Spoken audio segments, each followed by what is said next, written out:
முடிந்த மன்னார்குடி சட்டமன்ற தேர்தலில் மிகப்பெரிய வாக்கு வித்தியாசத்தில் என்னை வெற்றி பெற செய்த மன்னார்குடி வாக்காளர் பெருங்குடி மக்களுக்கு இந்த அலுவலகத்தில் என்னை உட்காருவதற்கு எனக்கு மிகப்பெரிய வாய்ப்பினை அளித்த மன்னார்குடி வாக்காளர் பெருங்குடி மக்களுக்கு எனது நெஞ்சார்ந்த நன்றியினை வாழ்த்துக்களை தெரிவித்துக் கொள்கிறேன். 30 ஆண்டு காலம் மன்னார்குடி தொகுதியில் அனைத்து தரப்பு மக்களுடனும் பழகியிருக்கிறேன்.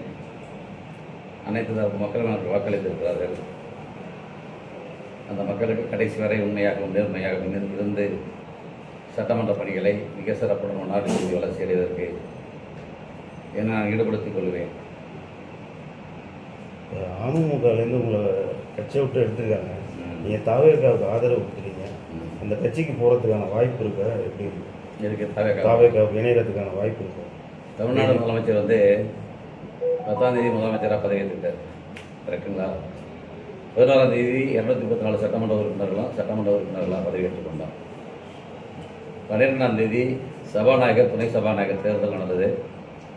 அது போட்டியின்றி சபாநாயகர் துணை சபாநாயகர் தேர்ந்தெடுக்கப்பட்டார்கள். அவர்களுக்கு ஒரு கட்சி சார்பாக வாழ்த்துவது பாராட்டுவது மரபு. அந்த அடிப்படையில் என்னையும் அழைத்தார்கள். நான் வாழ்த்தினேன், பாராட்டினேன், முதலமைச்சரையும் வாழ்த்தினேன். அதற்கு பிறகு எனது 2 செல் என்னுடைய காரில் கிடந்துச்சு. என்னை கட்சியிலேருந்து நீக்கிட்டாங்கன்னு நான் வெளியில் வந்தோன்னே எனக்கு தகவல் கிடைக்கப்பட்டது. அதனால் நான் யார்கிட்டையும் அனுமதி வாங்கணும்னு அவசியம் இல்லை. ஏன்னா கட்சியை விட்டு நீக்கிறது பிறகு நான் யார்கிட்டையும் போய் அனுமதி வாங்கணும் அப்படிங்கிற அவசியம் இல்லை.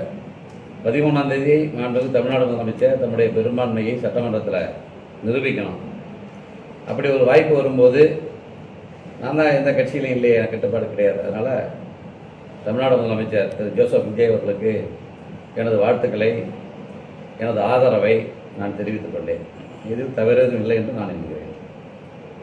அதிமுகவுக்கும் உங்களுக்கும் அமைச்சர் பதவி கொடுத்தா சிபிஐக்கு போவேன்னு சொல்லி டிடிவி அது அவர்கிட்ட தான் கேட்கணும் எப்படின்னு. இல்லை, அது ஏதோ குதிரை பேரம் பேசினது, அது உறுதிப்படுத்தணுங்கிறது அதெல்லாம் கிடையாது. அவரும் வந்தார், கவர்னர் மாளிகையில் நான் ஆனால் மலர்வேந்தன் கவர்னர் முன்னிலையில் பேசப்பட்டு புகைப்படம் எடுக்கப்பட்டு அந்த புகைப்படம் எங்கள்கிட்ட இருக்குது. அன்றைக்கி எழுதிய தபால் அவர்கிட்ட இருக்குது, எங்கள்கிட்ட இருக்குது. அதில் எந்த முறைகேடும் நடக்கலை, சரியாக நடந்துக்கணும். கவர்னர் சரியாக கொடுத்துருக்காரு. சார், தாவேக்கால உங்கள்கிட்ட குதிரை பேரம் பேசவே இல்லை? இல்லை. அதுக்கெல்லாம் அன்றைக்கி நாங்கள் விளக்க தெளிவாக கொடுத்துட்டோம். அன்றைக்கி நீங்கள் பேட்டியில் உங்கள் பேட்டியில் எல்லா பத்திரிகைகளும் வந்துச்சு, எல்லா தொலைக்காட்சியும் வந்துச்சு.